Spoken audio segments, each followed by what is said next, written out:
Hello, Happy New Year, and welcome back to the finishing line. And we are back to normal programs. I say programs like our TV station. Normal shows, podcasts. As always, joined by Tom, and Dave is joining us live from the luxurious Mater Hospital in Dublin. And Andrew, Blair White, is back with us again this week. How are we? It's not luxurious at all. It looks great. It doesn't. I showed you the room before we started. It doesn't look great. It's like prison. You have waves of a hand. You have people giving you drugs. It looks great. I think me and Andrew told Dave that we'd happily swap with him for a week if he wanted to. Yeah, I have to. The drugs. They gave me the drugs, but I can't even enjoy them because they give you the drugs, then they hit you with the blood pressure monitor. If your blood pressure drops, then they take away some drugs, and then the next day they do it again and try and give you some more. And if your blood pressure goes down again, then they take it away again. So can't even have the crack. It's like you're trying to get weaned off bloody crack or something. They're basically trying to wean me onto crack. That's what they're doing. You're in the right bloody county anyway. Apparently, this is like in the middle of gangland, Dublin as well. So, Andrew, it's not in one of the great spots of Dublin now. The matter. I literally have no idea. I came in the ambulance, was brought up here, and then that's it. All I have is the ward. That's it. They won't even let me outside the front door unless there's like someone bringing me somewhere.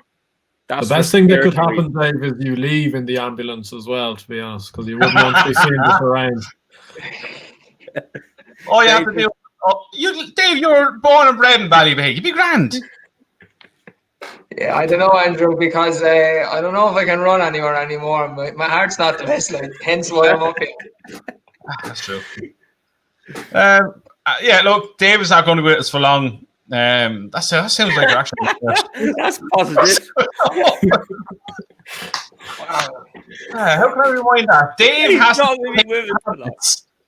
It's like I'm saying now his funeral arrangement or something. Jesus Christ. To be fair, I got somewhat decent news today.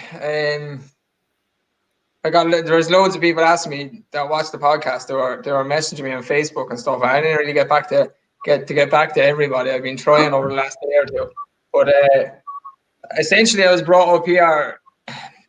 No, I didn't fully know this, but I was told today to get a heart transplant, and they don't think they need to do that anymore because I've progressed pretty well in a week, and the meds seem to be working. So I seem to have come out the worst of it, but I'm going to be here for probably another week, I'd say. But fingers crossed, no operations.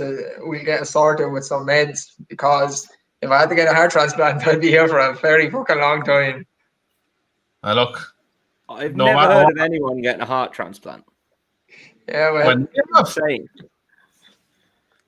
Look, she's all my cardiologist up here today. Like, she took over from Waterford and changed things around. She said today when she came in, "You're doing well, because the day you came up here, I was talking to the surgical team and had them ready to give you a heart transplant the weekend." So it's not really reassuring to hear, but there you go. Like, well, at least you don't have to get it now. Imagine them telling you that when you walk in. Get prepared for a heart transplant on Saturday. Sorry, what? The man told me in Waterford I was coming up and down the same day for the scan. Lying, scamming. I won't say it. To be fair, Waterford Hospital, he probably thought that was true. Yeah. He probably said, we'll just send him up for a scan, it'd be all right. You get up there and they're like, "Dave, you need a heart transplant." There's a lot of bad things that are going on in Waterford. I was leaving Waterford and I like, do I need a bag? Do I bring clothes? What do I do? And he's like, you could be up there the same day and I might keep it for one day. And then like the main staff nurse in the ward, I was like, I've been here a week, you tell me the truth. Am I being admitted? Oh yeah, you're going to be there ages. And cue the SpongeBob 2 weeks later. Look, you're on the mend. That's the good thing. You're not on the way out, so we'll never get fucking rid of it. I'm obviously feeling well if I can come back on and do this for a few minutes anyway, so this is a good sign. Until the meds kick in. I kind of want to have you on when the meds are on. They kicked in ages ago, Right, so we are here for horse racing and that. So before we get into it all, Dave is going to give us his best, his nap, his next best, and his anti-post pick before he goes. Dave, 2 weeks, 3 weeks away. Take it away. Floor is yours. So my nap is Matt Fabulous in the rearranged Relkeel Hurdle. I think I said to you and Tom, I might have said it on one of the podcasts. The way he travelled in the race against the two big stayers hurdles horses, I think bodes well for dropping back in trip. He travels really well. He's a big imposing horse. And I said then he was like a prime horse for the Aintree Hurdle. Similar distance. The Aintree Hurdle is like 2.4. This is 2.5. So it's also a speedy enough. It's around Kenton, so speedy enough track. I think he'll take a world of beating in that race. I think it's around 11-8, 6-4. Mm-hmm. My next best is in the car Welsh National, and it's Springfield Fox. A horse that you put up a few times, Andrew, last year. I think you put him up at decent prices for the 4 miler, which is not 4 miles anymore, and he unseated in that race. But up until then, he jumped really, really well. I think I just seen Andrew drinking a can of Heineken there, and it's made me so jealous. You can't even understand. I'll get rid of it. No, keep going. Annoying him. I think he has a great chance in the Welsh National. I think he'll like the ground and he'll love the trip. And then I know you're doing an anti-post video, so my anti-post bet is Melon for the Ryanair. He may well go to the Gold Cup, but I think with album photo going for the Gold Cup, why not split them up? His form at Cheltenham is second in 4 Grade 1s. It's unquestionably really, really good. He's still an each way price for the Ryanair. Out in front, leave Patrick ride him like he did for over Christmas. He jumps really, really well. It's either his heart is he'd be very hard to peg back if he gets out in front like he did in the race. What's after stopping? I said your heart is after stopping or the internet is after stopping. You froze there for a minute. Wait, did it stop? Yeah. We heard everything though. We heard your screen just went frozen. Okay, well, yeah, that's my anti-post this week, Melon for the Ryanair. Sure, you may as well stay with us until you have to take your tablets. No, I'll head off and leave you take it now. Andrew's doing a good job in replacement for me. And Tom, let me see your hair for a minute, will you? Why? Take off the hat. I just want to see it. It's a mess. Only for you. Yeah, there you go. Right. That's literally the reason I came put it back on. Mother, God, put the hat back on. I had a shave. Dave, you're going to be proud of me, right? I've lost 6 pounds since New Year's Day. Good man, Tom. About 2 stone to go. Keep going now. Don't give up. Don't give up too soon like you did the last time. Like I did every time. And no, I won't. Yeah, Tom, where's your workout? Why is it not done? I'll do it at lunchtime. Tom sends in the pitch at lunchtime, throws water on his face. He never did that. He did fuck on his lunch. Right, go on. I leave you to it. Right. Enjoy your tablet. See you, man. Talk to you later. And we're back. He's doing well for a fella that has 20% of a heart left. In fairness, like joking aside about Dave, I was feeling sorry for myself today. I don't know if you saw Zoffany Bay, Andrew. I think I want to bring it up, but I was going to bring it up anyway. He's running today in an 80k handicap we were talking about this. Yeah, an 80k handicap at Poe, and he went off favourite, and he unseated at the 3rd or 4th. No, he didn't unseat. He didn't do a blessed thing wrong. That yoke sitting on the back of him. No, in fairness now, right, I've actually watched the replay back, and as it turns, all this giving out we're doing over here about fences being admitted, the side of the fence there is a bush, and the part of the fence he jumped, there's a shadow across it. and he's just jumped huge at it. And poor Shardy's after coming off him. So disaster of the day. Jumped it huge, landed perfectly.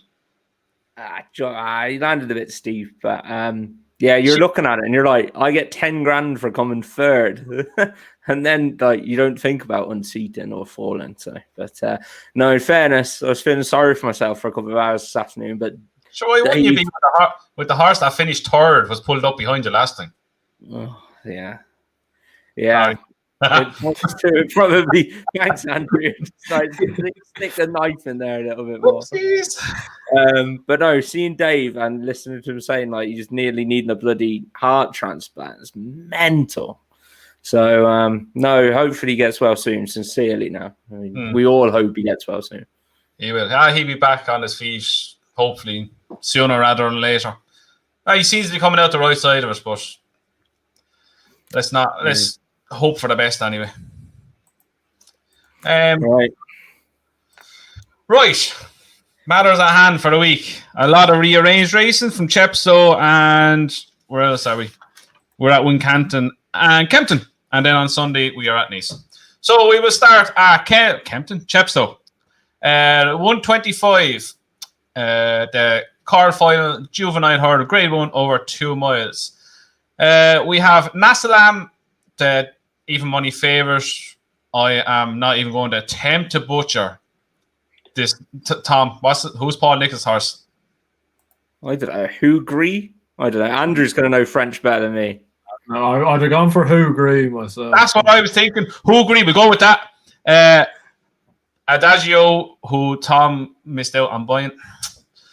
Ellen Valley, and so on. Andrew, start with you.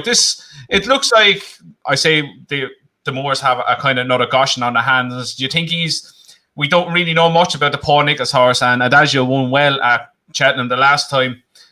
Same way Ellen Valley, he won last time out, and the second is at the winning since. Is there anything that really fancy with the prices on this? Because I just don't like this race. No, me neither. I'm actually a big fan of this Nasalam. Look, he hasn't beaten anything, so it's very hard to quantify form, but he has won by 60 lengths and 50 lengths. Like, you can't take that away from a horse.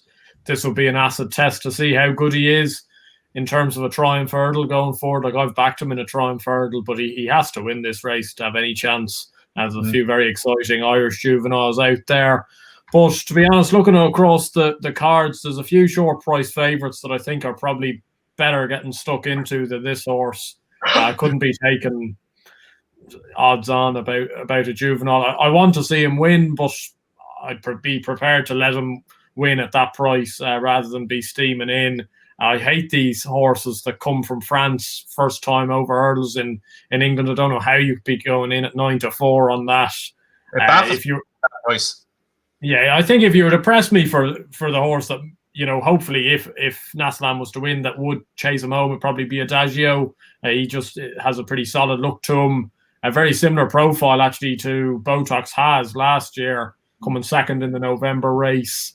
And then going on to win it December at Cheltenham. So he looks a solid horse. He's probably just beneath Triumph Hurdle standard, but he might run a nice enough race. He's 4-1. It's not an each way price though, so it's therefore not really a betting race for me whatsoever.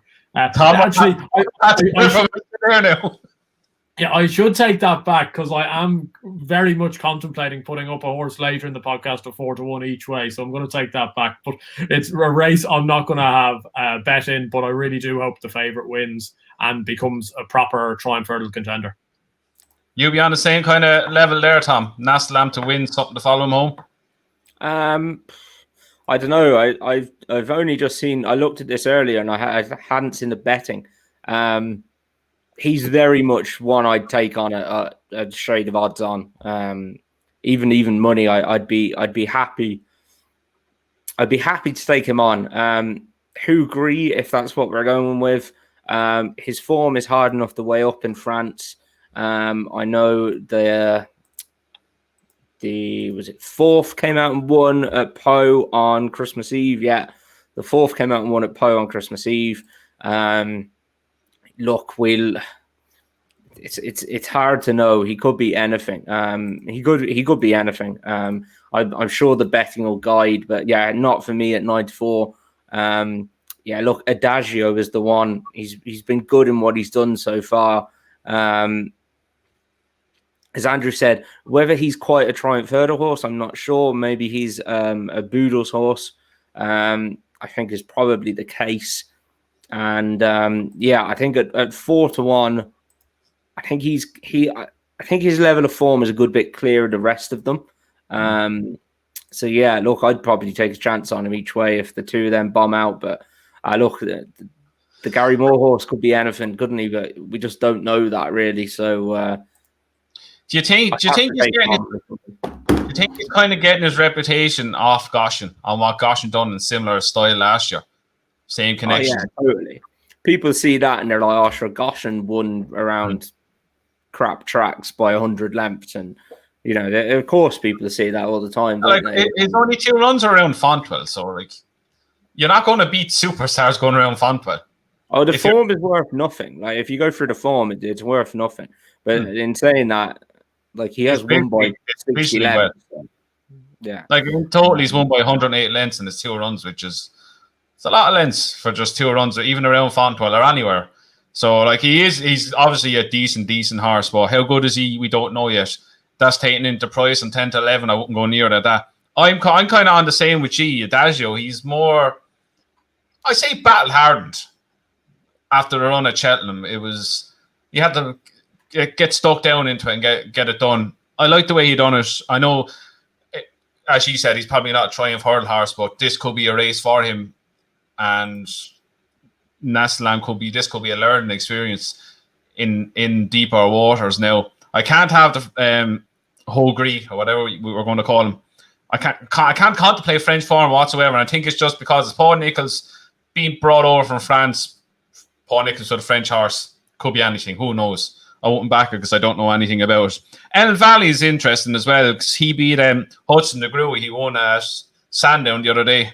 I know he only kind of scraped him. He's off the bridle a long way out, but he got the job done at short odds. But I'd be looking at one of them, Adagio or Elm Valley, each way. But I'd probably go Adagio because I just can't. I can't fathom backing a juvenile hurdler at even money.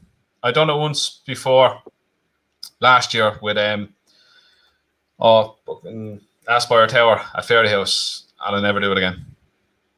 So it's gonna be mean to you here. Do you think this lad's maybe the second coming, as Goshen doesn't look to be now? Hey, I was only talking to someone yesterday about this. If there's one, like if you go through what's behind him coming out and winning, if there's one horse that can suddenly turn things around and go back to what he was, it could be him. Look, I'm not saying he has any hope. As of now, he has zero hope of following anyone home in a champion hurdle. But who knows? It was a sign of how bad the 2 2-mile races were over Christmas, though, that Goshen actually got clipped back in for the champion hurdle because everyone else was so bad as well. Like, if you look at the champion hurdle at the moment, no horse can win the race. No, it came out that Epitome was in season apparently, so that could explain why she ran below par.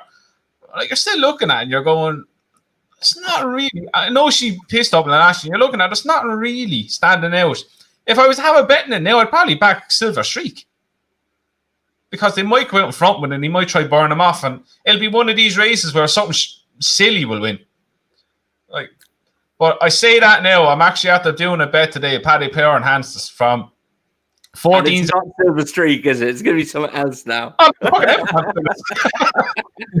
Oh, listeners, if I was going to back anything, it'd be Silver Streak. No, actually, I haven't backed him. No, but this is that. And have no intention. This is the absolute stupid price. It's Appreciated, Shiskin, and Epitome all to win. 25 to 1. The Epitome, didn't I? Yeah, it is. I said it was Epitome. It's stupid. But I won't back her at the price after that. It was just like if the other two are going to win, and what I think right now, the other two are going to win. Then you're going on a favourite that's going to be 9-4, 7-4. You're sitting on a 25 to 1 docket. It just made sense. I won't back her at the price now after what happened.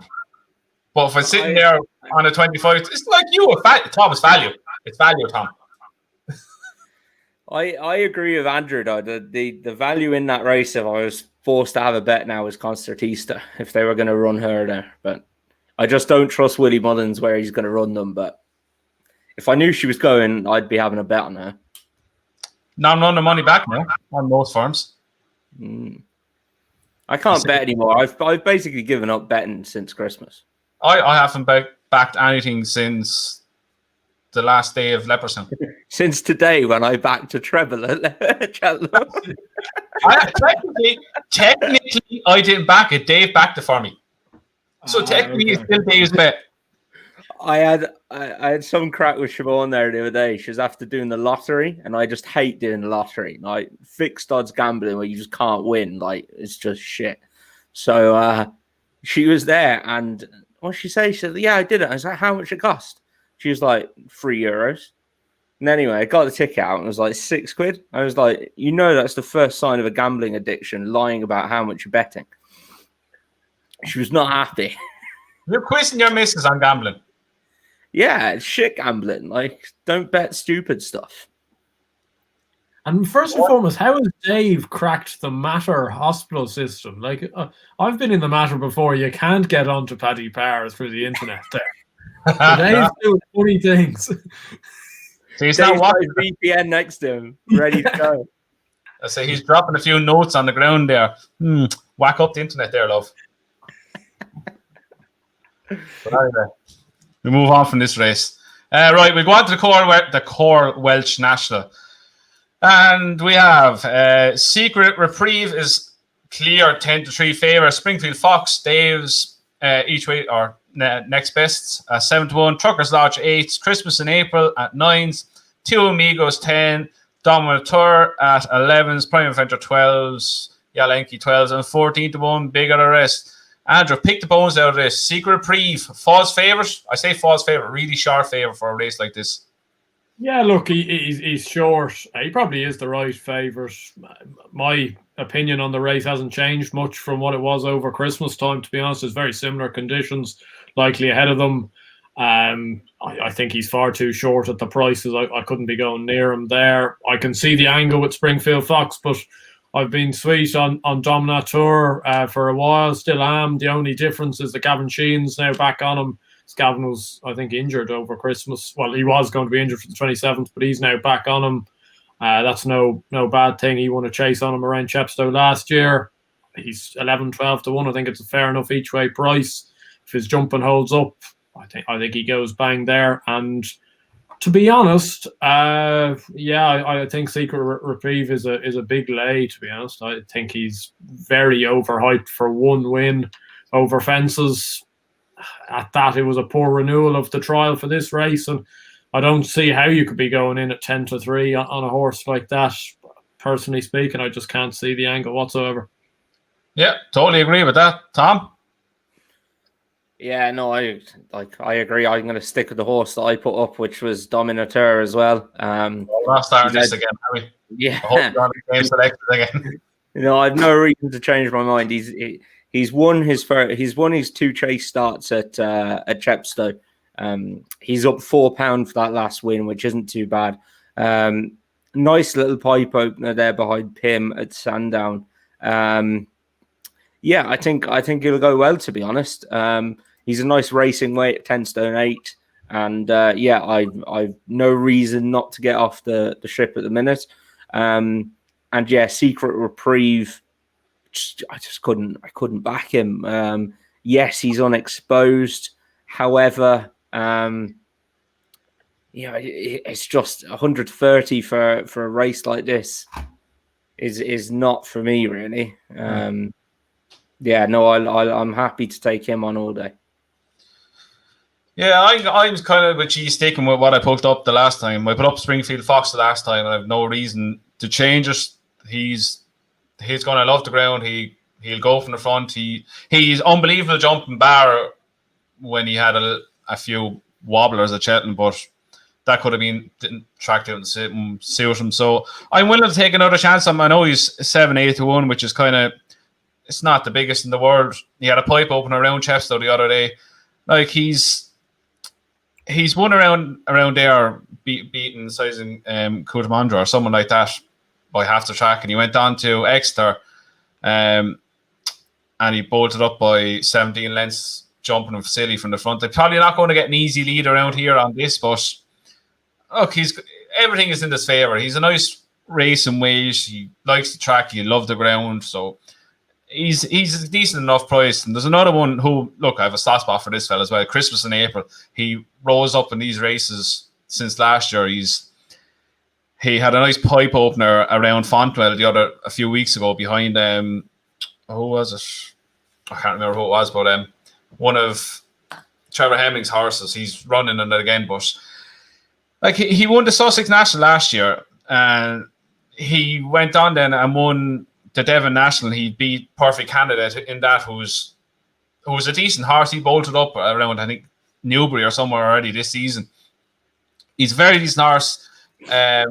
He loved the trip. He's a bit lazy. It'll take him a long time to get going, but I think the straight at Chepstow will suit him nicely. He's about 12-1. I think he's one that if anyone wants another each way bet, he's one that won't put anyone off. He wasn't entered the first time, and when I seen him enter it was. I'd probably prefer him over Springfield Fox right now, because I know he's proven in these races he'll see it out the trip, and he'll see it out well. Like, he's jumped the last of Fontwell the other day, and he was fourth, about 3 or 4 lengths behind the top three, and he got up on the line for second. So I think that was a very good run first time back. And look, I don't know how Conal Till's horses are running yet. I presume they're running all right. So look, this might be a second thought, because I thought he was meant to go back to the Sussex National that was on the other day. But look, this is a bigger pot. He'll act around there. He acts in big field. So I think 12-1's a decent each way price for him. So yeah, Christmas in April be my first choice now, and Springfield Fox will be my other one. Colin Tizard's horses are running shite again. Oh, for fuck's sake. The one time I go back on him, like, it's so typical. When's the last time you had a winner? 2019? 15 days ago. No, he hasn't had a horse in he's had a couple of placed horses, and then 2, 4, 6, 8, 10. Nothing in the first 4 in the last 10 runners. So. One as well that wouldn't shock me if you're on a huge race is that Hollow Ginge. He pops up at mad prices when he's not expected to run a big race. He's what? He's only 16s. Clouded Glen was the horse that won the Sussex race around Fontwell. That's the one. But yeah, anything a bigger price that you fancy? Fionn Leon Rouge after the heroics around Aintree. Surely has a bit of a squeak. You can make a case for an awful lot of these at bigger prices to maybe hit the frame. Ramsey's Dete, maybe. He just keeps going all day. But to be honest, it's a race you could probably back 10 in and still not back the winner. So I think it's probably the easiest to just stick to 1 or 2 and hope something hits the frame. But you could make a case for plenty. I think that's the reason for taking on the favourite as well. Is that when you go down for the field, there's so many of those older handicappers that if one of them decided that, Saturday was a going day, they'd be very, very hard to beat. And there's a number of those types of horses in there. So that's one of the reasons I'm keen to take the favourite on anyway. I go on, Andrew, go on. Right. And you've just seen, I was just going to say, you've just seen with some of the big Irish handicaps this year, the 3 mile handicaps, like there's been horses, younger, unexposed horses in those races that get found out jumping wise. It's not like, yes, you get the odd one that's an absolute blot in there, but 3 mile 6 around Chepstow, you're jumping whatever, 23, 24 fences. Like Secret Reprieve's only had 4 or 5 starts over fences. Like he is unexposed, but you're taking an equal chance. Like he fell 2 starts back, so what's the chances he doesn't go start bulldozing fences himself? Like I just don't think you could be backing anything at that price. And he's trained by a master. Stop. As soon as Stargate gets out of there, the better. Oh, stop. Like the Stargate's in prison. Like the 10-3 is a ridiculous price for a Welsh national. Where he has everything to prove. Like he's won the trial for this around the course. Like he's probably on that because he's due to go up a good stone, I think, or something like that, if not more. There's a lot more battle-hardened handicappers that are going to absolutely love a slog around Chepstow. To me, he might be too babyish for it. Well, like Native River wasn't even 10-3 the year he won it. No, And he was a Gold Cup winner. And he ended up being a Gold Cup winner. I think he went 4-1, 9-2. Yeah. So like, God, you tell me this horse is going to win a Gold Cup in a year and a half's time? I suspect not. I suspect he won't even win this. Anyway, we'll move on to Wincanton and Dipper Novice Chase. To me, it looks a 2-horse race between Protectorate and Mizir des Obo. I think I said it right, probably wrong. And then with Hitman, Sporting John, who has failed to live up to the hype. Andrew. Is this a favourite we can't take on? I was mightily impressed with his last 2 runs. I took him on at Cheltenham with Southfield Stone. He absolutely span him out like he was a settling chaser. He looks the real deal. Yeah, he looks a good horse. I'd say he will win this race. He is plenty short at that. I'm not sure about Mizir des Obo. Obviously, he was a high-class novice hurdler a few years ago. Did it nicely on Chasing Debut. Now, I was on the second that day. Horse called Coconut Splash that got the most nondescript ride I've ever seen. So I'm not sure whether you can take the form at massive face value. I don't know, like Sporting John is out to 9-1 with Paddy Power. I'm not sure whether that's a case that he's just not going to run, because like obviously Hitman's gone out to 5-1, but he won't run, I suspect, against the same owners, Protectorate. If Sporting John was to run, I'd have a few quid on him actually, just take the chance, because he was a pretty good novice hurdler last year. There's no getting away from that. This Protectorate's a good horse. He's a bit like Sham Blue. He's a very nice jumper. He's a nimble horse. But at the end of the day, he wasn't anywhere near the likes of a Mizir des Obo or Sporting John over hurdles. You know, he finished mid-div in a Coral Cup. So I think people are getting a little bit animated about him from certainly a Cheltenham perspective. He's got absolutely no hope in hell at Cheltenham. He probably will win this race on the weekend, a bit like Sham Blue won the Corto Star, but it's a race I'd either watch, or if Sporting John was to run, I'd just have a few quid on him just in case he can just blow off that race at Exeter last time out, which was obviously a very disappointing run, but his hurdle form would indicate he should be an awful lot better than that. So you might be able to give him a bit of a chance, but I'd say the favourite wins, but not at a backable price. So, Tom, my question to you.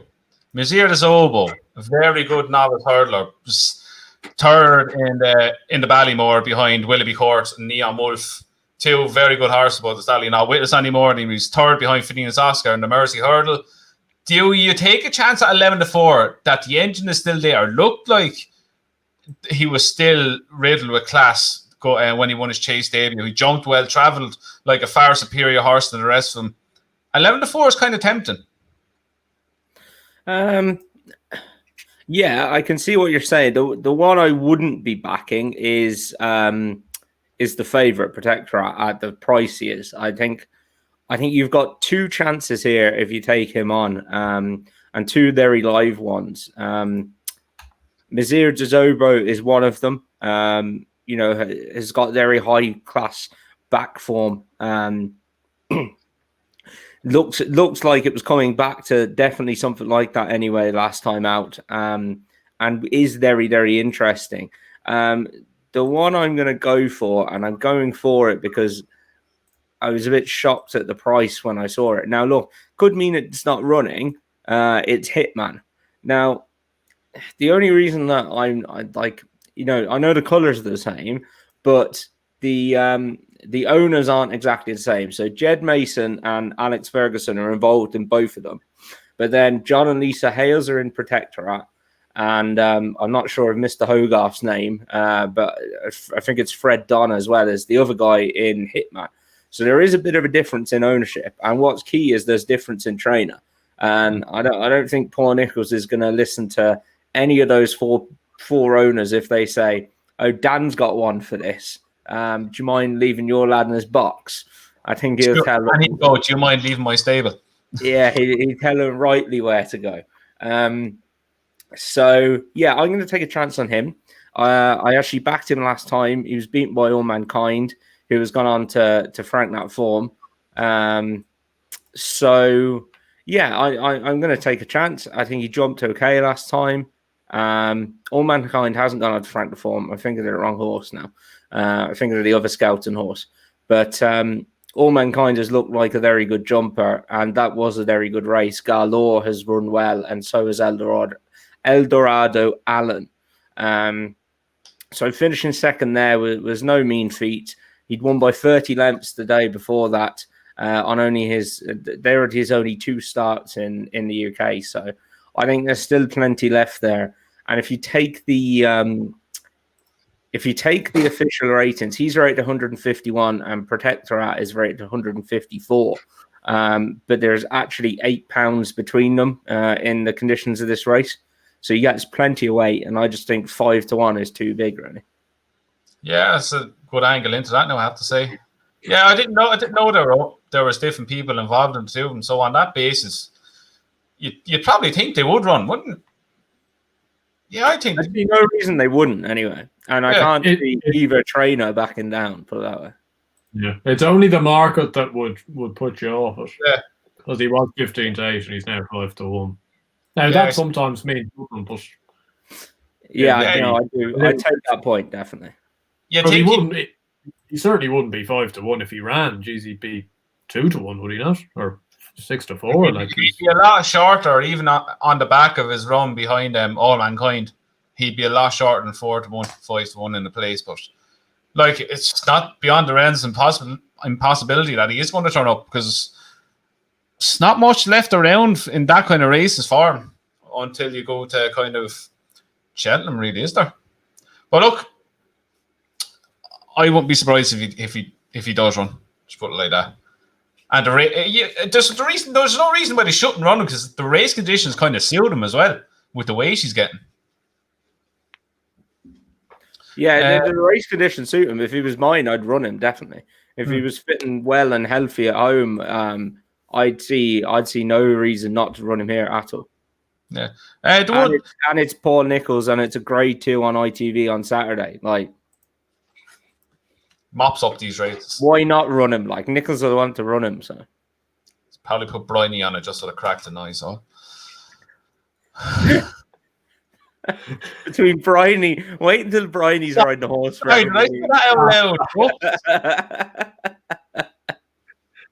Oh jeez. Anyway, on prices, I'm gonna go with Mizir de Zobo. I liked the way he travelled last time. He jumped really well for not a 9-year-old novice chaser. 11-4, that's decent enough in a race like this. His back class is there for everyone to see. He had a long time off. Like, he was off for over 1,000 days at one stage. Then he was back for after another 300 and odd days. He's obviously had his issues, so I don't think there's any reasons why he's not going to be fully revved. Like, he probably wasn't near enough fully revved for his chase debut. So they're going to leave a little bit to work with. So yeah, 11-4. I'll take a chance with him on his back for. I've nothing else really to say. The lads said more or less everything about this race, but yeah, I think it's, if you don't have a bet, sit back and enjoy it, because it could be a good race to watch, because there's not much between them all on ratings and ability. Now we'll go on to Kempton, if this will work for me. Kempton 220, the Relkeel Hurdle. I'll just get the betting up.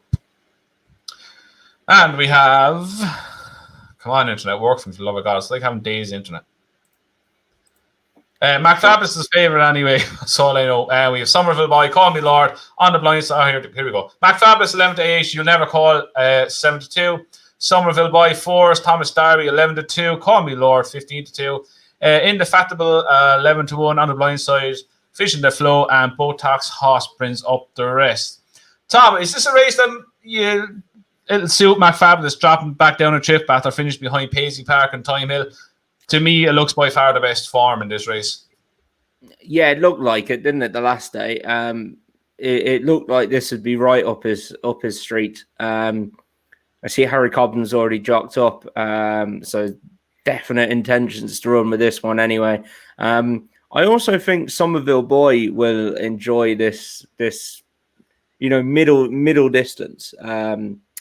He's just a bit of a bridesmaid, isn't he? But I would imagine that will suit him. And then you never call him and McFabulous were both beaten the same kind of distance by Paisley Park and Time Hill in 2 different races. So look, McFabulous is 11-8.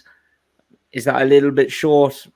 Maybe. But again, would I want to take him on at that? No, I wouldn't. So look, he's probably my selection, but as a betting race, I think he's a bit short. Who would you side with, Andrew? Yeah, well, I've already mentioned there's been a few short price favourites we've already covered that I wouldn't be taking the odds. I must say I was of the impression that 11-8 was a good price on McFabulous, really, in this type of a race. This you never call. I just can't have it at all, to be honest.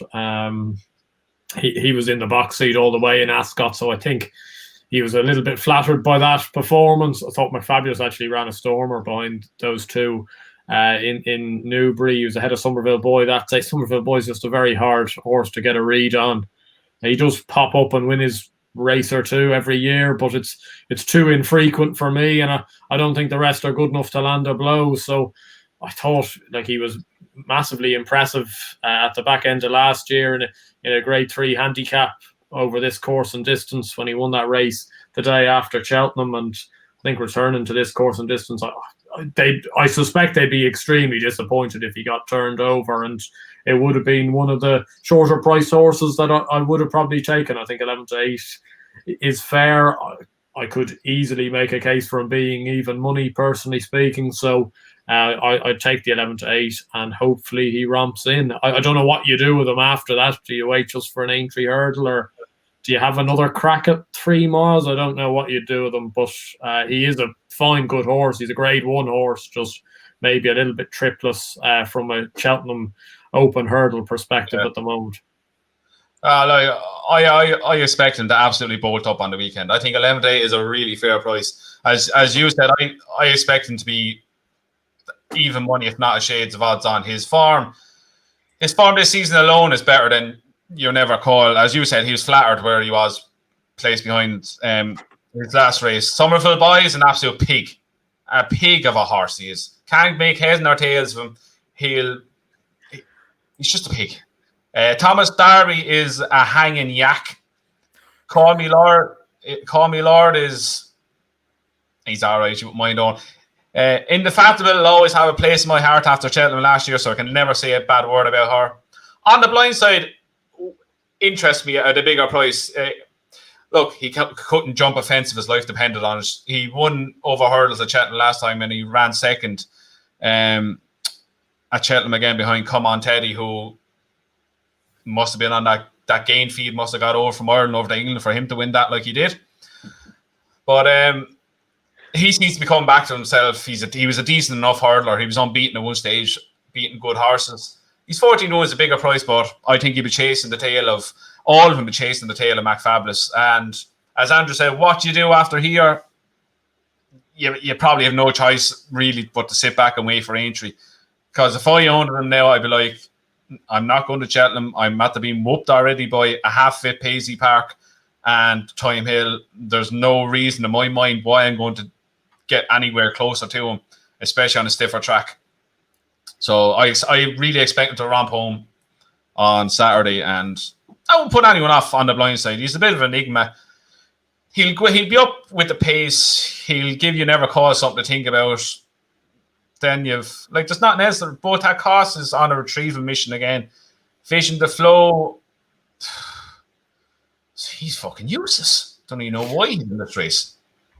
Yeah, and look, Somerville Boy, he's decent if he stays on his feet, or not stay on his feet. Decides not to try to take 2 or 3 hurdles home with him. And yeah, Thomas Darby's just a little hanging little fucker. Can't have him whatsoever. Tell us how you really feel, Andrew. Never see when he comes under pressure. Yeah.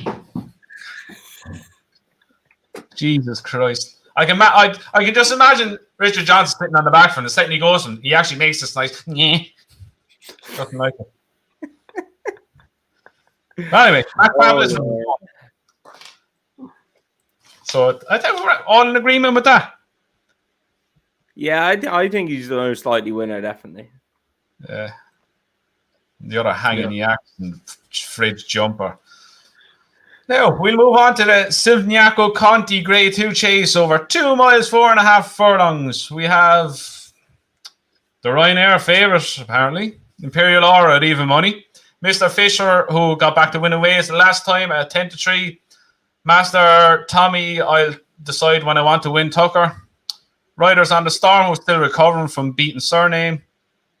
Clonard Castle, top notch. Love little top notch. He's a legend. ASO, Sapage, Mengley Khan, and Keepers Hill. Andrew, you're an Imperial Aura fan, if I'm not mistaken. Do you think he'll win again? I'd like to see him win again. Yeah. Like I was looking at the odds there. Bet365 are still 6-4. Now you could probably get around £1 on with Bet365 at that type of price, but he's 5-4 with some others as well. So it's again, he's another one I could have had down maybe a little bit shorter. I wouldn't be as confident as I would be with McFabulous. I think McFabulous is the better bet of the two at similar prices, because I think there's more depth to this race. That being said, because I know I've thrown a few spanners at the likes of Evan Williams over the last few podcasts, I can say no wrong with this David Bass. He is the mother of all jockeys. How he gets some horses up, and he just boots horses into fences, and this horse always comes up for him. I don't know about Kempton for him, whether, I do think he probably needs a kind of maybe a slightly stiffer 2.5 miles personally. As much as I like him being the Ryanair favourite to head him in is madness. Madness, yeah. Like, one is an established, brilliant Grade 1 chaser. The other one hasn't won a Grade 1 and mopped up a few measly Grade 2s this year. But I don't think there's much to this. Mr. Fisher's a horse I don't like whatsoever. I think Mr. Fisher's soft as a horse. He doesn't win in battles. He can't win in bigger... Yeah, he can't win in bigger fields either. I know this won't be a bigger field, but he hasn't won. Every time there's more than 8 or 9 runners in a race, he throws the towel in.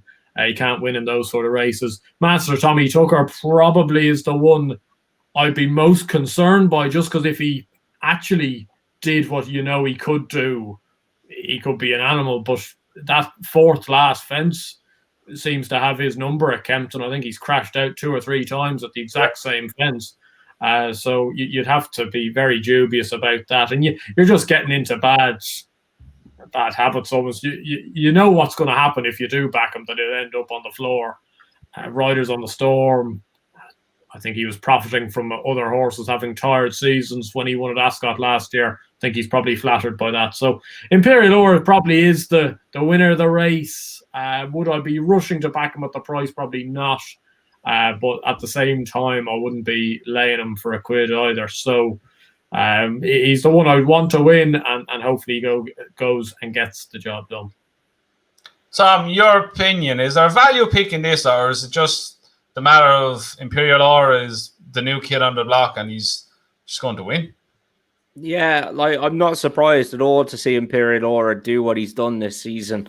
And not at all. I still second over Simply the Bets. The annual Simply the Bets plug. I'm still second about him. He's obviously injured now, isn't he? Like, he hasn't ran, and it's just a disaster. Because I tell you now, Simply the Bets is a better horse than this lad. I think they're just planning his handicap hurdle route. No, he must be injured. Unfortunately, he must be injured. But yeah, he's a better horse than this lad, I'm telling you. So I'm not surprised to see Imperial Aura do this, though, at all. And yeah, I think he's by far and away the most likely winner of this. As you say, Riders on the Storm is interesting. It's just not a horse I ever rushed to want to back, I don't think.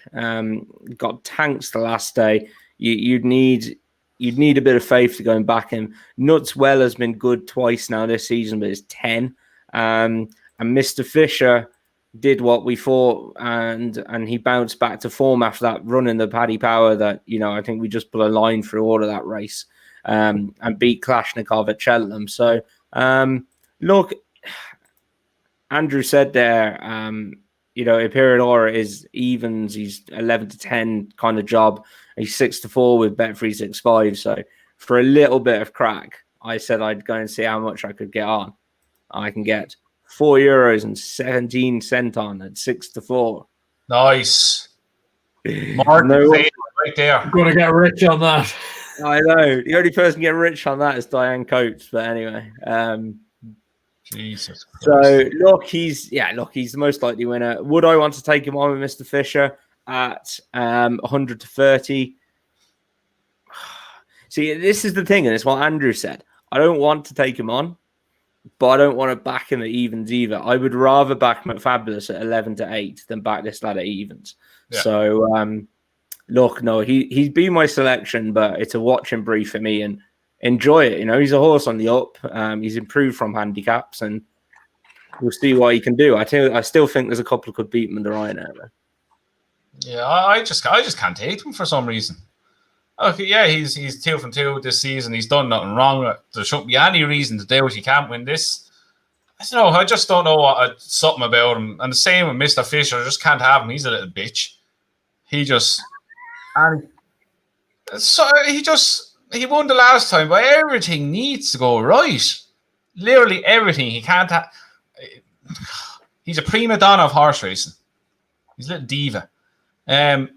Master Tommy Tucker, the way to beat him, take him on. Plain and simple. Just take him on. He gets out of his comfort zone. He'll lose his concentration, belt 1 or 2, and he'll just start sulking. So I can't have him. Riders on the Storm is the one I like. He was unbeaten last season over fences. He beat Surname. Well, Surname was beat before he fell, but he fell then in the Ryanair where there was a lot of money from him, but I didn't fancy him for the Ryanair whatsoever. I backed him to 3 times last season. He finished 3rd and beaten a long way behind Put the Kettle on the Cheltenham, but that was over 2 miles. I think the step up and trip again is suit me. Probably needed rounds. He's a big horse. I think 5-1's a fair enough price considering that the 2nd and 3rd favourite are vulnerable in my eyes. So I think 5-1 each way for anyone it's not a bad bet. But look, as same as I'm not ballsy enough to go like, Imperial Aura is shite. He's not shite. He's decent, but he's wouldn't be one that I go, Jesus, he's unreal, isn't he? He's just like, yeah, he's good. Fair play to him. He grinds it out though, I think, as well. He's a tough little galloper. Yeah, I know he's really. I like him anyway. I really like him. Yeah, he is a good horse, but I think he still has to prove it against the top lads. Like, this is not a vintage field whatsoever to anything he's going to come near in the Ryanair. But look, we'll soon find out how good he is in the Ryanair. But as Tom said, I think there's going to be 3 or 4 that are going to finish in front from the Ryanair. He's turned into a bit of a wise guy's horse for the Ryanair, which is probably what is putting a few people off him. Like, I'm a big fan of him. I backed him last year at the festival and I thought he was great. And I've backed him twice this year and I thought he was great. But he just shouldn't be the price he is. Like, it's just everyone's suddenly gone on board. I don't know whether it's because there's such a lack of other English alternative for the race that they're all bounding in on this horse. But he shouldn't be the price he is yet, anyway, for a Ryanair. If he went and hacked up on the weekend and beat some of these who are pretty decent grade 2 horses, then you could make more justification for it than what he's had at the moment. Beating Itchy Feet 5 lengths isn't anywhere near Ryanair winning form. Like, he's giant favourite with Min. Like, Min should be clear favourite than him, and he's shorter in the price than Mellon. Probably Mellon will run here, I'd say. Surname probably won't. Plutar will go Gold Cup now, I say. I'd have St. Cavanaugh shorter than him. I'd have Allaho shorter. I'd probably have Frodan shorter than him. Because, like, let's be honest, Frodan should not be running the Gold Cup. No chance in hell should that horse be running the Gold Cup. This is Frodan's race, his trip.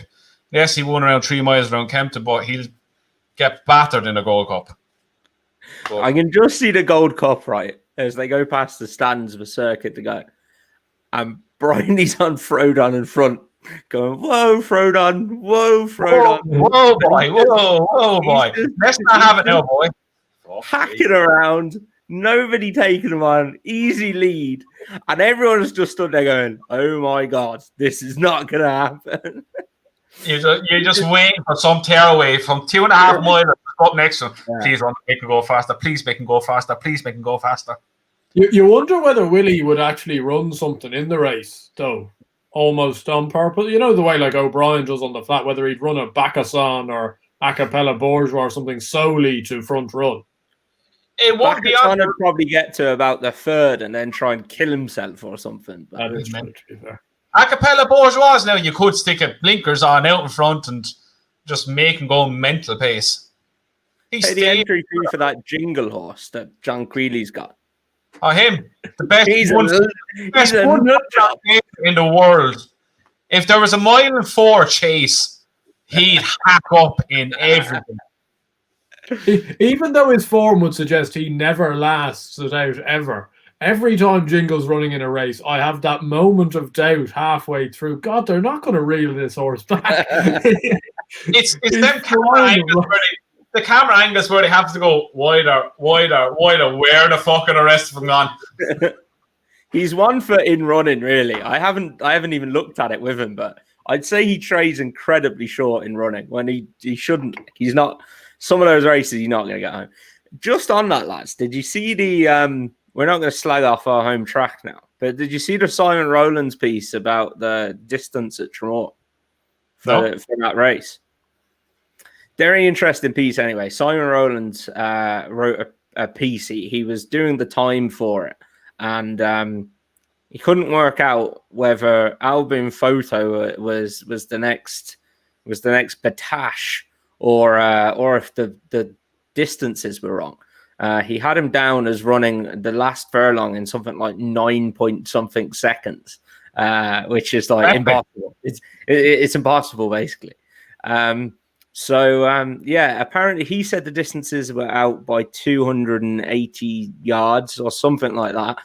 And the people at Tremor went and walked the course the next day and said it was actually out by 80 yards. And they played in the form book, the distances are about. So they said it's like 2 mile 5 furlongs and 110 yards. So they said you can adjust for rail movements, but I don't know. You just wonder, like, you think then about all like Limerick over Christmas. There's new ground every single day. So do they start at the same place every single day for that distance of a race? It's something I've just taken on trust and never really looked into, but I think it's worth looking into a little bit more. But Simon Rowland's piece was very good anyway. It's interesting to read. So, like, if they do start from the same place and they bring the rails in, surely adds to it, don't they?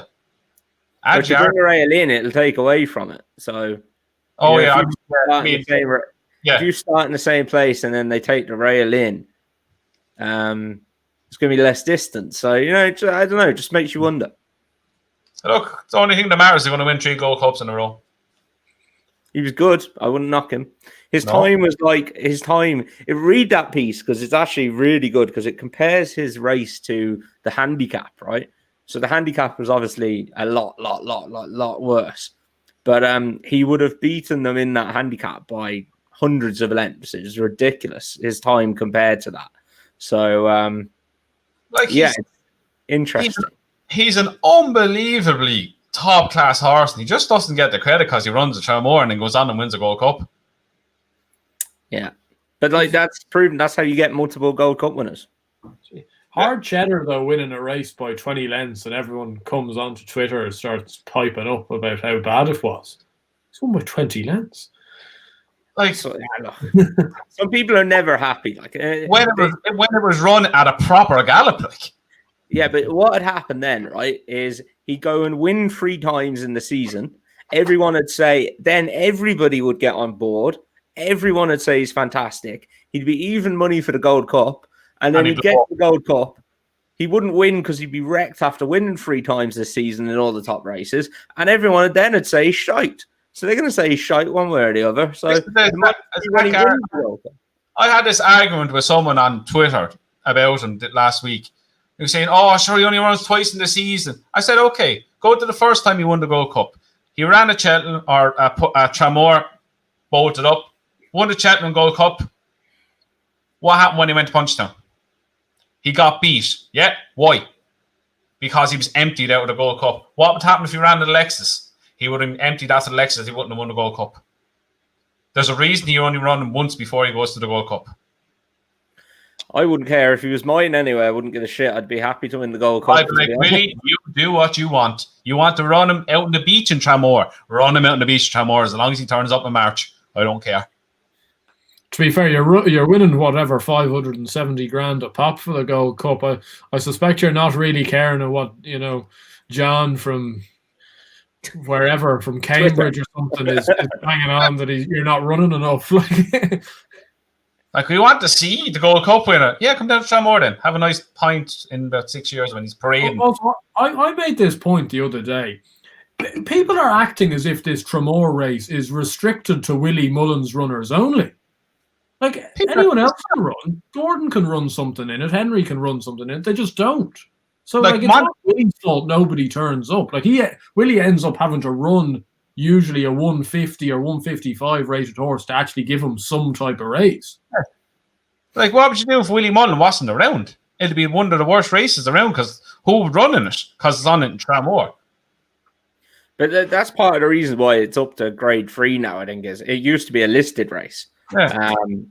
But I think his presence has brought it up to a grade 3, definitely. But he's on the committee as well. Like, so he's always going to run decent horses down there because he's on the board at Tramore as well.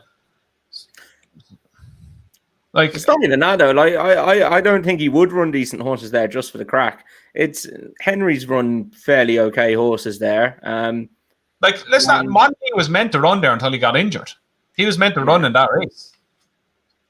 So there's not. That would have been good. Done. Anyway, read the Simon Rowlands piece. Anyone who hasn't read it, it's worth a little read. It's not that long, so. And just back album for the Gold Cup. You won't go wrong, lads. Don't worry. Nothing going to touch him. Fast pace, slow pace, medium pace. He'll win. It's all good. Are we on to our last race now? Second last. This will be quick because I can't make head nor tails of this Lanzarote Hurdle on Kempton. The 3 o'clock over 2 mile 5. Tom, take it away. Really short. I'm giving Glyn a chance. Everyone likes a Glyn, don't they? He's only had 3 runs in his life. Won 2 of them. Had 300 days. What? What's a Glyn? Everyone loves a Glyn. What? Glyn. I'm not. It's a guy's name, Glyn. All right. I know if Glyns, they're just Glyns, aren't they? Just like an older bloke's name, isn't it? Like, you don't know anyone now called Glyn. No, but I've never heard anyone called Glyn. Well, you're not English, that's why. That's totally why. It's an English name. First name Glyn. What's that? First name being Glyn. First name Glyn. Yeah, not a name. Like. That's not a name. Hey, we didn't know South or West or whatever the fuck they called their kid was a name until they called it. So Glyn. Anyway, I'm giving Glyn a chance to show what he can do. He was third. Well, he was second because the winner didn't carry the weight cloth, so we will knock that one out. But just way too keen and too fresh that day. But yeah, I'm just willing to go. It's an unexposed horse. 134 isn't a very high rating. Runs off 10 stone 9. Wind up second time. My nap has actually got a wind up second time as well. So yeah, that's an angle I like, and yeah, I'll just take a chance on that one. Really, no strong opinion on it though. Andrew, do you have any opinion on this one? I think it's a hard race. Look, it's another one of these 5-6 place races. I'd give a chance to Bestie Man in this, who would have won the race last year when tipping up at the last in it off a lightweight again. Like, I don't know, like, he's being campaigned, I suspect, with a race like this in mind. He needs 2 mile 5 on decent enough ground. That's what he's going to get. He's ran over 3 miles. I think 3 of his last 4 runs doesn't stay 3 miles. His only decent decent effort this year was at Cheltenham behind Captain Tom Cash on good ground, 2 mile 5. I don't think it's any coincidence. He's still near the bottom of the weights. I think he's off 118 last year, off 124 this year. I think he's 14-1 with some bookies. I think that's a very good each way price. I'd say this was exactly the plan ever after last year's mishap to go and make vengeance. But like, it's another one of these minefield handicaps. There might be something in there more unexposed, but I think he's one of the very few in this that will have had this race in mind all year. So he'd be the one I'd be taking. Yeah, I don't have much of a view on it. I'm just going on a horse that I backed 3 times this season, and he's entered in this, and Sean Quinlan is up on board. And it's Castle Robin, 14-1.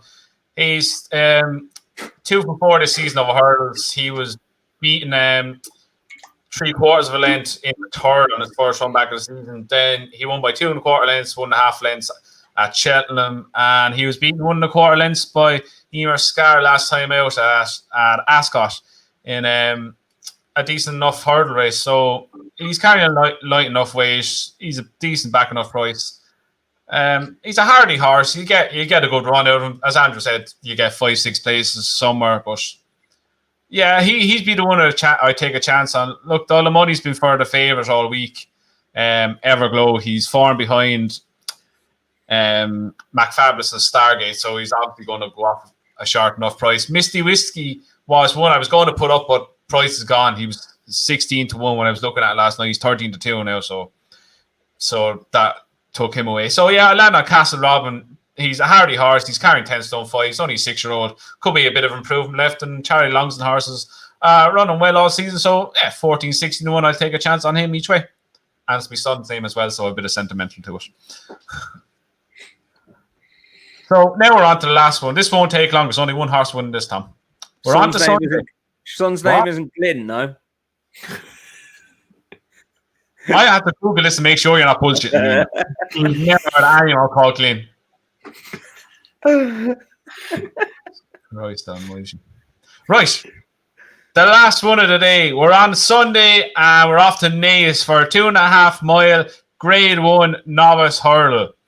And we have the machine that is Bob Ollinger in a 6-4 favourite. Blue Lord at 5-2, Ashdale Bob at 3s, Crosshill 8s, Fakia Delane at 10s, Mighty Blue at 12s, wide receiver 12s, 16-1. Bigger the rest. Andrew, you a Bob Ollinger fan? Yeah, the big Bob's running in this race. Unfortunately for you, Andrew, it's Ashdale Bob, though, not Big Bob. Well played. You had me going. This is the one I was talking about earlier. Ashdale Bob is 4-1 with William Hill. That is a great each way bet because he's just not out of the 3. I don't know how many will end up running in the race, maybe even below 8. So if you've got on Antios, he's definitely going to run, getting 3 places for it. Look, Bob Ollinger's by far the most unexposed, potentially by far the best horse. I think I'm just going to take him on this year. There's something just telling me that it won't be until next year that we see just the great bit of him. I understand he could be a very, very high class horse, but Ashdale Bob has good form tied in with my handicap horse of Cheltenham wide receiver. That maiden hurdles worked out very well, and then he won a Grade 2 at Navan. I think he's a solid option. I think he's more solid than Blue Lord. I think he definitely hits the frame.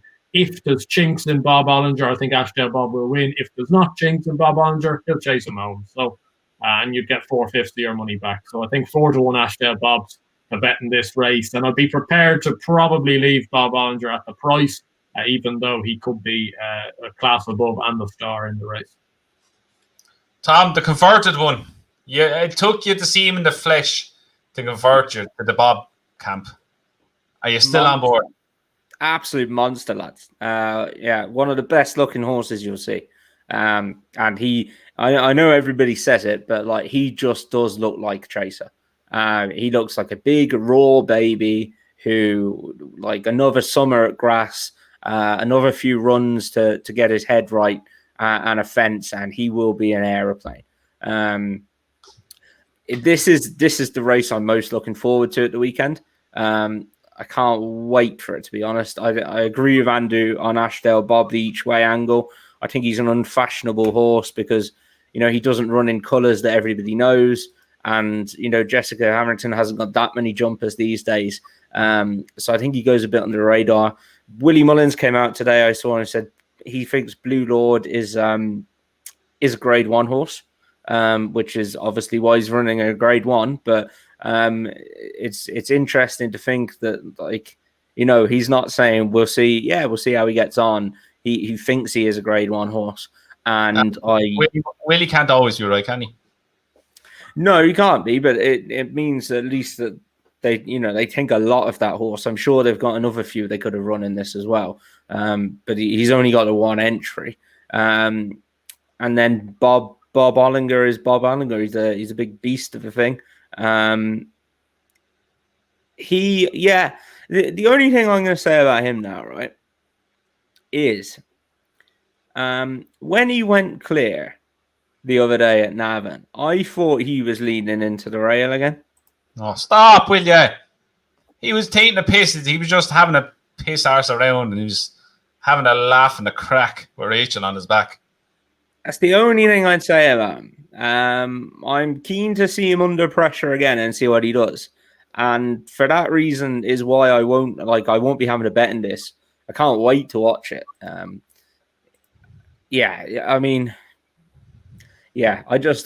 won't be having a bet in it, but let's just see what happens.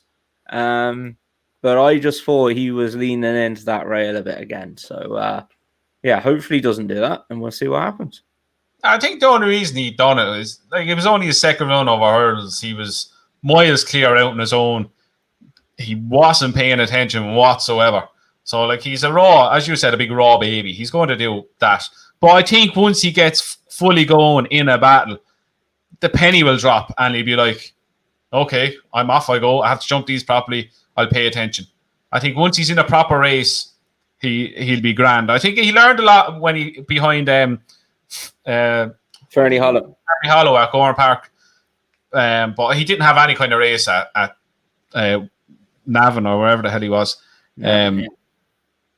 That's why I'm not going against him. But at the same time, I'm not doing what people tried to convince me that Asterion Phalange didn't jump left last year and that he actually jumped straight. And I'm just not.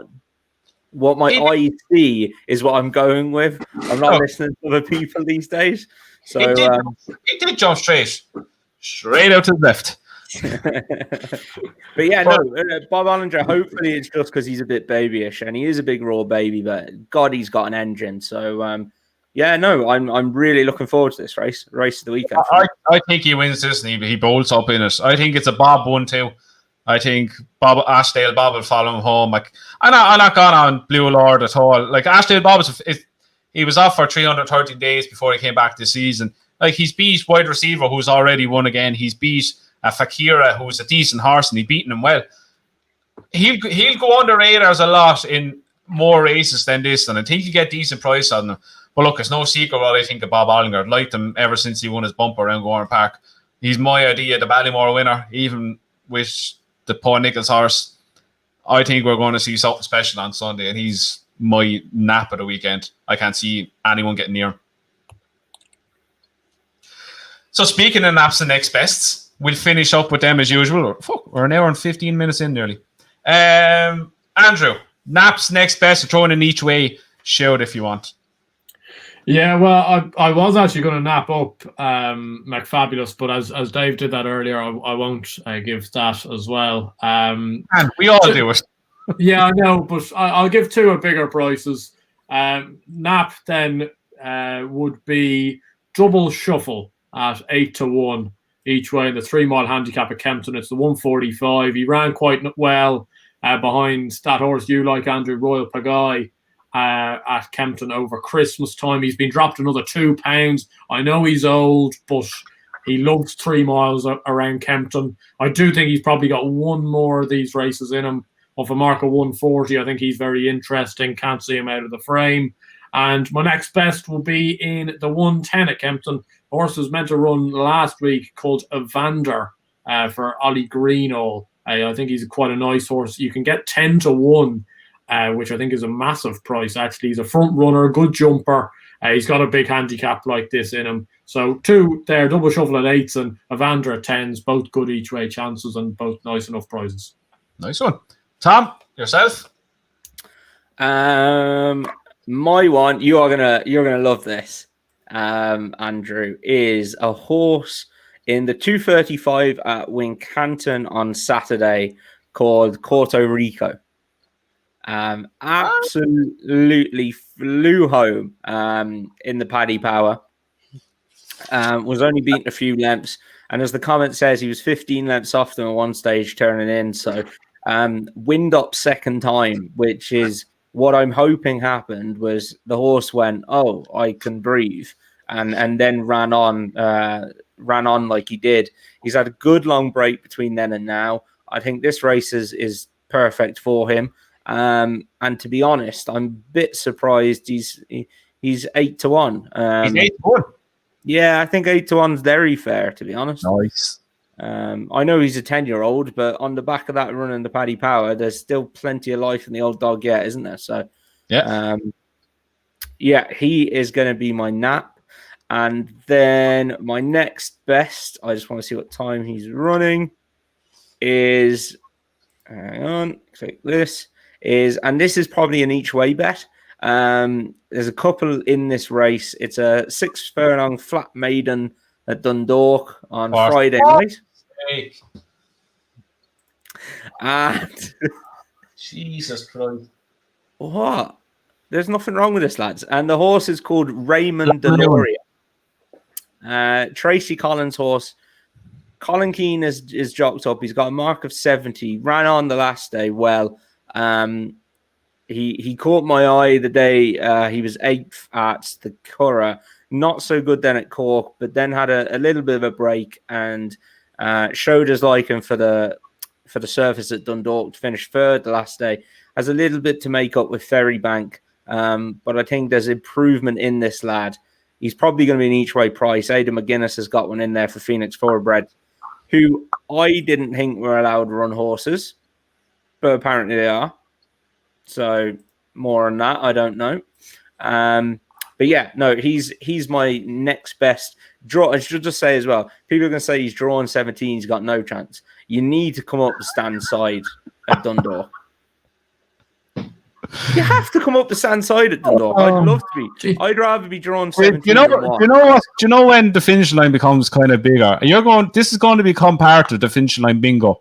You have to take a shot every time Tom puts up a horse in Dundalk.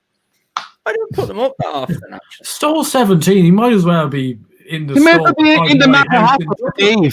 Yeah. Stole 17. I would rather be in 17 than 1. You have to come up the near side in Dundalk. Don't care what anybody says. If you go up the far side in Dundalk, it's like a graveyard for you. What's it over? 6 furlongs. Oh, Jesus Christ. so he has to run 7 furlongs. That'd be grand, lads. It'd be fine, honestly.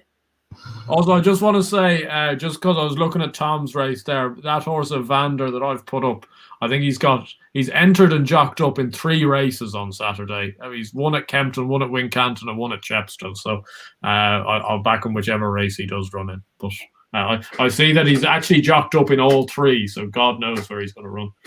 So that means he's a certainty. Well, I think they're covering their options because he's meant to run in 2 like he was jocked up in 2 places last week, and they went up north, and then the north got called off last minute because of frost, and he should have run down south. It was a bit of a shocker. And Andrew, just while everybody's watching Raymond Deloria and celebrating his win, or maybe just taking the place money, in that race as well, there's a horse called Colonel Sellers. For the love of God. Colonel Sellers of Joseph O'Brien's. And this horse needs a handicap mark and needs a step up in trip. And when he gets that, his pedigree, his pedigree suggests he needs further. And once he gets that, he will certainly win. So Colonel Sellers, just keep an eye on him. When he gets a handicap mark, he'll be winning. He needs a handicap, Mark. I need some of Dave's tablets. It's Dundalk, lads. This is a betting podcast. You asked me what I'm going to back. I could sit here and say, "Oh, if I was going to back a horse for the Champion Hurdle, it would be Constatista." But I actually backed a horse for the Champion Hurdle yesterday, and it was Epatton. So I didn't back on. No, this is your value thing, Robbie. This is Robbie. Listen, now, Robbie. This is the one time I want you to do something perfect for me. Go back on our videos, get every horse Tom put up for Dundalk, and tell me how many are after winning. do you know who was entered? I'm just checking because Robbie asked me something today. Do you know who was entered at Dundalk this week? Was Benevente? No, Benevente. Buttermilk is back. Yeah, he had an entry, doesn't run. Literally the best maiden run in Ireland last year, that was. So I can't wait to see Benevente out. Robbie, I'm pulling Robbie up on something, right? Because he texted into the group earlier and was like, "Oh, hey, Tom, any updates on the horses?" Just thinking, oh, they haven't run now in a couple of weeks. I know what I'll do. I'll wind Tom up.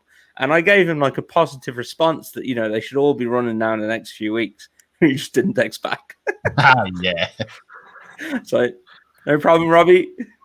How's our Mayor's Hurdle winner? Good. There's not a race for her until the 16th. So I think of this month, yeah. I don't know if that's the plan.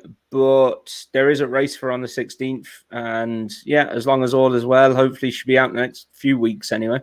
On Shauna, prep run for Cheltenham. Luke. Yeah, she's gonna.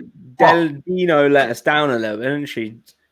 Did you see that one? You like Delvino, don't you? You ran like an Egypt. I don't know what that was all about. No, I have no idea. I couldn't make head of it. Not how to jump a bloody hurdle. No, but going from a mare that looked top class and then ran like that was just a random run. But anyway, look, we were giving her the fitness age now, and everything else that we'll pull it back with her. Don't worry. Right, my nap and next best. I'll keep it short and sweet. My nap is Bob Ollinger. My next best is Mac Fabulous. Double, bubble, easy peasy. Right, so that's us done for another week. Again, thanks to Andrew for joining us again. Cheers, guys. And Dave was here for a split second and had to get something pop up his. And it's not a thermometer. Poor Dave. I love you, Dave. But anyway, we are going recording our Cheltenham Festival anti-post video, our 7th one of the season. Andrew's come to join us again. So, second finish this, pop over, and it'll be up ready again. So, again, lads, thanks for watching. Just like, subscribe, comment below with your nap and next best for the weekend. And we will see you on the next video, and we'll see you again on Sunday, live at 8 o'clock for Talking Points, where we will review all of our winners for the weekend.